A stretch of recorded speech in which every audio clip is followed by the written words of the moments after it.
La literatura realmente empieza en aquellas manos pintadas en Altamira hace, para algunos 5.000, para otros 40.000, para otros 100.000 años, depende qué antropólogo lo quiera ver, pero esa fue la primera literatura, es decir, literariamente nos transmitieron algo. Pintaron manos, pintaron animales, pintaron formas de cazarlos, animales con una flecha, es decir, nos estaban enviando un mensaje muy interesante que era cómo vivían ellos. Incluso hoy los antropólogos pueden saber por el tamaño de las manos el tamaño de esas personas. Es decir, parece increíble, pero ya están estudiando eso y saben, incluso buscando los restos que quedaron, saben qué comían, cómo vivían, incluso nos están mostrando qué animales había en esa época, que muchos cambiaron muchas cosas incluso en el reino animal. Lo importante en la literatura desde aquella época hasta hoy es que fue el envase el que fue cambiando. Después vino diferentes formas de ver la literatura, diferentes formas de analizarla. Por tomar el ejemplo, el papiro, por ejemplo, fue la primera forma de analizar la literatura, de poder trabajar, escribirla. Es decir, realmente la primera forma fue la piedra, eso indudablemente. La forma en que lo grabó el hombre, grabó la piedra. Se supone, lo que pasa que no hay pruebas, es que la primera forma de escribir que hubo fue sobre hojas y sobre madera. Por supuesto, las hojas y las maderas desaparecieron con el tiempo, pero no así la piedra que fue quedando. A partir de ahí, por ejemplo, tenemos los jeroglíficos, tenemos las piedras, las grandes pirámides aztecas, donde hay muchas cosas escritas en ellas, hay interpretaciones, inscripciones epionetecas, mexozoque, que por ahora son los primeros escritos en Latinoamérica, pero incluso en Guatemala, en Honduras, se están desenterrando pirámides donde hay muchos secretos escondidos en ellos. A partir de ahí, el hombre creó el papiro, que es una especie de madera celulósica prensada con la que se puede escribir y no se daña tanto.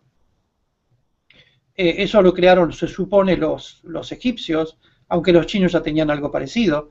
Después crearon también el pergamino, que eso fue también muy parejo, porque el pergamino viene del cuero. Cuando vieron que en el cuero animal, limpiándolo, se podía escribir, también empezaron a escribir en ellos. Lo que ocurre con el cuero, pudieron limpiarlo y achicarlo y alivianarlo para poder transformarlo en libros, que son los códices. Pero la revolución del envase fue la imprenta. Allá en 1440, cuando Gutenberg empezó a trabajar en su imprenta, que después fue mejorada, creó la primera forma de colectivizar los libros. Los libros hasta ese momento eran parte únicamente de los reyes o de los sacerdotes. En cambio, a partir de Gutenberg, los libros empezaron a sociabilizarse. Por supuesto, eran muy caros igual, únicamente lo podía comprar la clase media, hasta que la imprenta del neotipo, la imprenta del siglo XVIII, estamos hablando fines del siglo XVIII, principios del siglo XIX, es decir, menos de 200 años, que realmente el libro, como libro, papel, empieza a distribuirse. Hasta ese momento, el 90, yo diría, por ciento de la población del mundo no sabía leer y escribir. ¿Por qué? Porque tampoco lo necesitaba. No había libros. Los libros era algo que únicamente usaban los reyes, los sacerdotes. Cuando querían saber noticias, por supuesto no había multimedia, no había nada de eso, estaba el juglar. El juglar era un cantante o un grupo de cantantes que iban por las ciudades contando las historias del rey. Las batallas, los casamientos, los nuevos cambios, las muertes, los nacimientos. Pero era gente que iba por los pueblos cantando eso y los pueblos se enteraban de esa manera qué había pasado en el centro de la ciudad o en el rey. Si no, cada uno vivía dentro de su mundo. No había tanta comunicación como hay ahora. Otra forma de cambio en el envase de la literatura fue a principios del siglo XX, 1895, nace el cine, pero realmente la primera película se filma a partir de 1900. Se supone que el primer libro escrito que se transforma en película, se supone porque no hay otra prueba, fue Frankenstein, de Mary Shelley. El libro Frankenstein, que había sido escrito mucho antes, se filma la película en 1818, por supuesto precariamente, con una cámara fija, pero es un poco como la primer película literaria traída de la literatura al cine. Después tenemos infinidad de Ben-Hur, El Cid Campeador, hay montones de Crimen y Castigo, es decir, miles y miles de libros, literatura que pasó al cine. Es decir, que el cine fue una apertura muy grande que tuvo la literatura y un apoyo muy importante.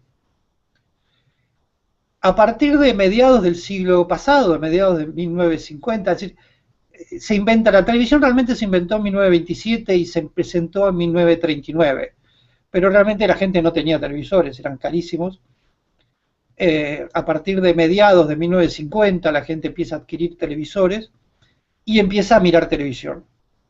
Algunos dicen que es la caja boba, cosa que es variamente cierto, pero se han llevado muy buenas obras literarias a la televisión. La ventaja de la televisión y el cine es que en el cine hay que condensar un libro en 2 horas, o menos de 2 horas. Una película dura 90 minutos por ahí. En cambio, en la televisión, al tener capítulos, una obra literaria se puede llevar mucho más detallada, mucho más trabajada que en el cine. No tal vez con el presupuesto del cine, pero bien hecha. Los grandes éxitos del cine literarios fueron mayormente policiales. En el cine, James Bond de Ian Fleming fue impresionante como golpeó en el cine. Pero en la televisión tenemos también Sherlock Holmes de Conan Doyle, por ejemplo, Hércules Poirot de Agatha Christie, fue una serie de televisión llevada de los libros de Agatha Christie al cine. Y ahora, lo nuevo que está apareciendo en este momento es Internet. En este momento digo porque es del siglo XXI. Pensemos que Internet, Facebook nace en el 2005. Todo el desarrollo de Internet es mayoritariamente dentro del siglo XXI. Uno lo vive como algo cotidiano, y es verdad, es algo cotidiano, pero realmente es algo que nace ahora para desarrollarse ahora.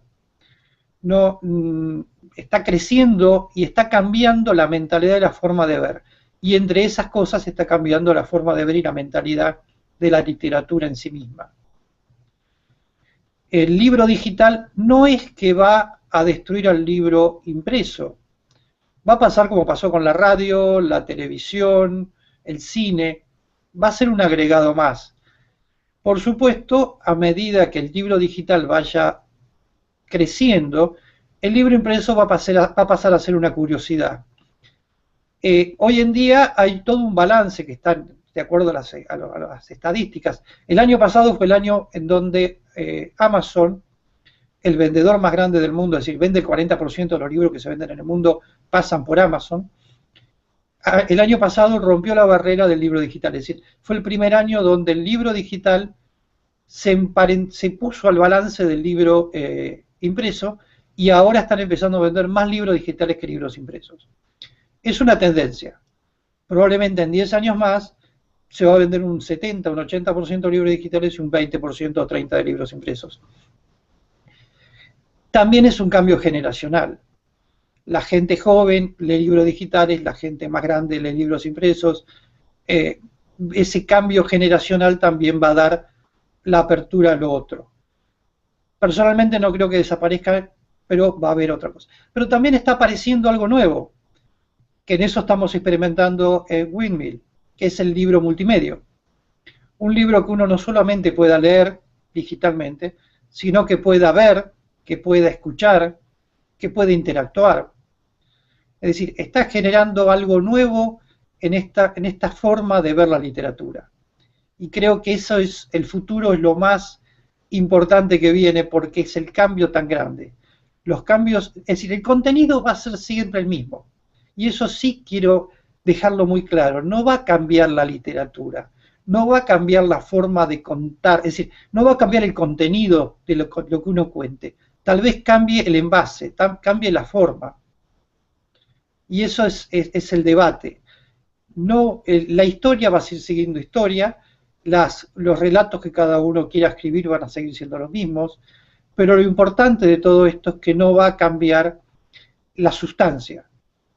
Desde aquellas manos que pintaron en Altamira, hasta los libros que se escribían a mano en páginas de cuero, hasta hoy el libro digital, el contenido es el mismo. Cambia el envase, cambia todo lo que está afuera. Entonces, el escritor lo que tiene que hacer es adaptarse a ese cambio, pero no cambiar la esencia. Y ahí es donde está la discusión, porque cuando hablamos del cambio la gente cree que va a cambiar la literatura. No, la literatura sigue siendo la misma, no cambia.